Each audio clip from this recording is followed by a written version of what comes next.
The Macbeth's Dagger of Online Missions, May 15th, 2023. In high school, I participated in a one-act condensation of Macbeth. It was roughshod and fun.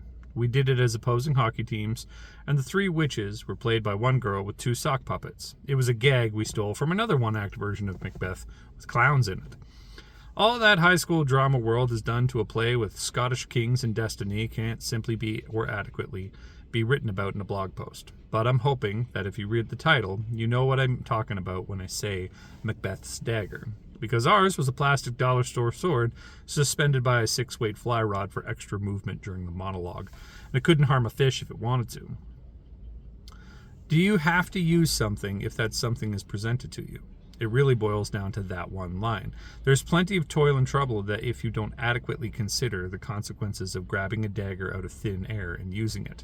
But enough about high school drama class. Let's talk about the internet.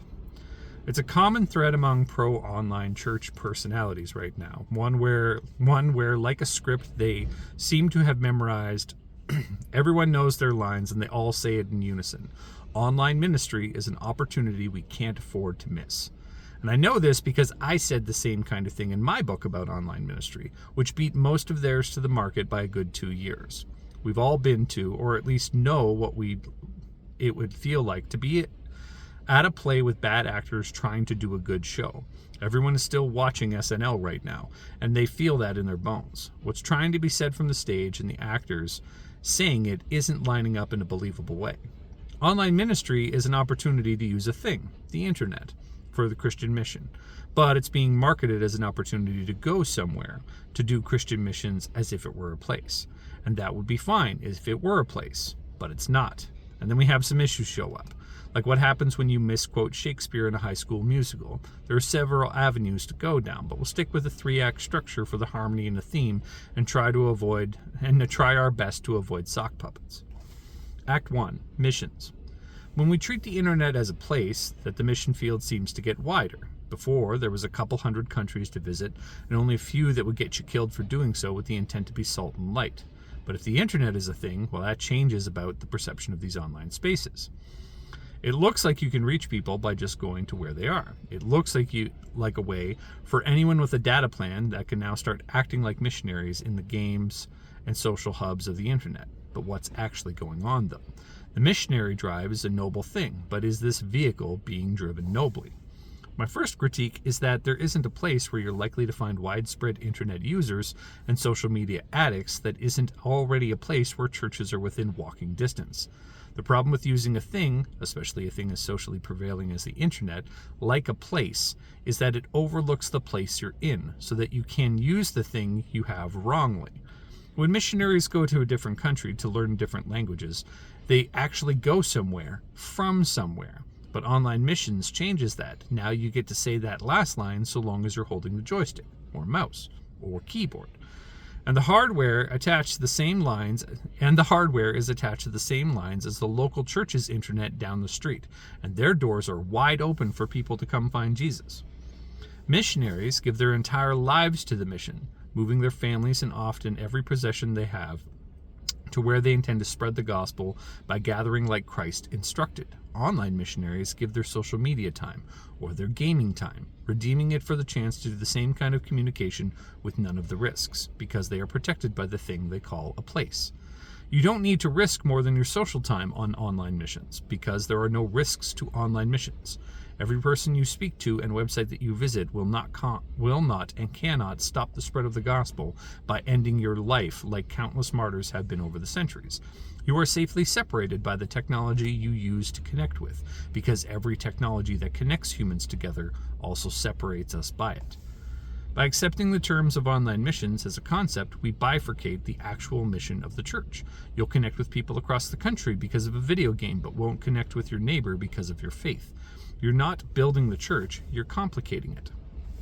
The Bible talks about people being your neighbor and loving them, even people that you don't know personally. But those people but those are always people that you are near, people you could bind a wound of, feed, and clothe from your own food and clothes. This is what missionaries do. They make neighbors of people across the globe by going there and sharing with them the love of Christ as the embodiment of the church. This is what all Christians are supposed to do, even in their local context. It's not that you can't have the same deep and meaningful relationships with people next door and down the street.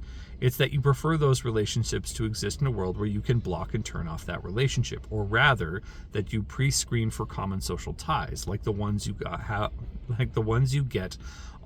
all on the same Rust server or on the same metaverse world. You, online church, are spending a lot of time playing video games and enjoying your social time, even if you're doing so as a Christian with Christian good intentions. The Christians you find along the way, even the ones you see become Christian along the way, are doing the same. Act 2, evangelism. Which brings us to evangelism, which is currently a hashtag on Instagram with 500,000 entries, and is a term no non-Christian has ever searched for on Instagram in an effort to find God in their online life. Sure, they need evangelism, and sure, there's a need for evangelism online, but putting out content with a string of hashtags like hashtag evangelism or hashtag apologetics or hashtag Jesus saves and hashtag Christianity is true will only trend into the feeds of people looking for those terms. How many non-Christians look at those terms without the prompting of another Christian? Or maybe better put, given what's popular in these discovery algorithms, how and when would any tags like those show up next to people dancing, doing pranks, or cute videos of cats? What's going on here exactly? Well, it's Christian porn, that's what. Not the naked kind that gets you off physically, it's the inspirational kind that gets you off spiritually.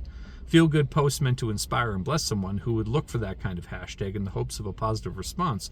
But is that sharing the gospel? For everyone who calls on the name of the Lord will be saved. How then will they call on him in whom they have not believed? And how are they to believe in him who they have not heard? And how are they to hear without someone preaching? And how are they to preach unless they are sent? As it is written, how beautiful are the feet of those who preach the good news. But they have not all obeyed the gospel. For Isaiah says, Lord, who has believed what he has heard from us? So faith comes from hearing, and hearing through the word of Christ. Romans 10:13-17, English Standard Version. There are two missing pieces to this puzzle, a sent piece and a heard piece. What we have online, specifically here on Instagram, is a searched for piece and a read piece. You see, you don't see things on the internet, and while there is audio to be sure found, as well as held back by the same kind of thing too, you don't see things on the internet. You search for them. And evangelism isn't a searching for activity on the side of the lost. It's the other way around. We miss this because we're too busy building online-only churches in the fishing simulator, or frankly, showing our biases because we didn't do that exact thing. You did not choose me, but I chose you, and appointed you that you should go and bear fruit, and that your fruit should abide, so that whatever you ask of the Father in my name, he may give it to you.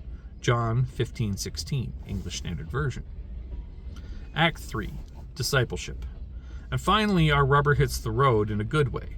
A way that both sides of the car to the theater can agree on. Discipleship is what the internet was made for, but there has to be recognition that discipleship only happens after a person meets Jesus and joins a church, and that those meetings and joinings only happen where hands can shake and arms can hug. But the process of discipleship, in fact, most training, is something that thrives in an information-rich environment. Discipleship uses the internet like the internet was meant to be used. It uses it to transfer information between two parties. The only issue here is that while it's good at doing just that, we're bad at using it for just that. The church had an opportunity to really nail down the way pastors and other leaders in the church get their training and become stronger in their faith and practice. All the building blocks are there, but that's precisely the problem too. They're scattered on the floor of an online Christendom like so much Lego, and no one is either cleaning them up or building something with them. We have the technology to make free and valuable online seminary something any Christian could attend from home, and meritocratically prove their worth as a leader in the church to prospective search committees or pastors, looking for more people in their church to step up. We have all the websites, all the tools, and the technology to make discipleship something that could happen online better than it's currently happening anywhere in the church. But we are floundering somewhere between online seminary classes that cost the same as in-person ones, and theology TikTok. That's how I know that this online thing isn't all it's cracked up to be, because the church isn't 100% on board or online with this stuff.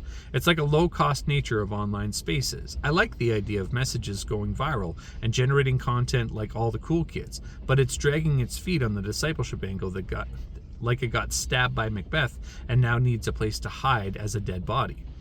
In a few short generations, the church could close almost every seminary down and move online in a powerful way that would produce hundreds more disciples, pastors, leaders, and church workers. But isn't. It could close down these valued and important historical institutions just like so many blockbuster video stores and capture the attention of a world online, Christians ready to find the work of God preordained for them. But until that happens, the church's hands and feet meet their ideals and ambitions, then there will be no online missions worth the kinds of lives that martyrs lost or viral content that rivals what were more than just college kids getting out of midterms via worship services. Until the church brings discipleship online in a meaningful way, there will be no meaningful online missions, just a crowd of Christians meaning well and justifying the use of something, all while working towards high score and that new set of non-armor or God. Come, let me clutch thee, I have thee not, and yet I will see thee still. Macbeth, monologue, Act 2, Scene 1.